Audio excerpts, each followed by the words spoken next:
Which winless team is in the most trouble? Winless team. Giants, Raiders, Seahawks, Steelers, Texans. Raiders. You didn't stutter. No. Why? Because every week after the interview, they talk about the defense, and they can't get pass rush. They can't get to running backs and all these different things. You knew that going in. And I know Paul Gunther was a good addition, but he's not making adjustments. And when I broke down the tape, you've got to find other creative ways. And I'm going to, like, the Khalil Mack thing is over, okay? He's not coming back, so we can stop talking about that. But if you don't have a dominant guy like that up front, you got to find other ways to create pressure and get to the quarterback if that's what's happening. And when you're up 13-0 against the Denver Broncos, the game should be over if you got a solid defense. And it just, you give up these big leagues. You can't stop anybody. You can't get to the quarterback.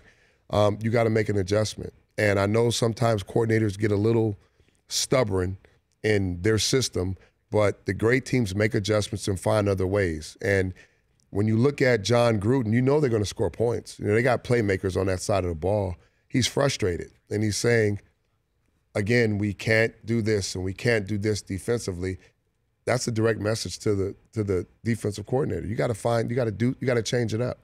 And they're also 2 games behind our guest, Von Miller, that's calling in shortly here on the show, and also Kansas City, who looks so loaded on offense. It's absurd.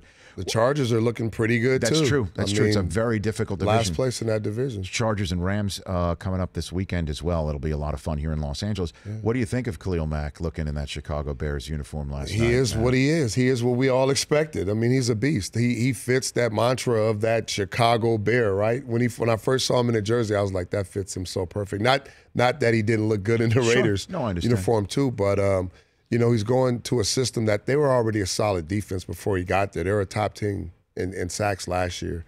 And when you add him and Vic Fangio's system and what he's going to be able to do, a lot of people say, well, is he going to be able to make the transition? He doesn't drop into coverage.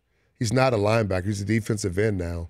And I know he's made all-pro in both positions, but he's going to be a defensive end. They're going to use him. They're going to game plan and put him in those stunts and games and let him do what he does. And I was excited, man, watching him. I was just about to say that that he wants to be a defensive end just in case he gets franchise tag, but we also know he doesn't have to worry about that anymore. He has been paid. The Rich Eisen Show, weekdays at noon Eastern on Audience.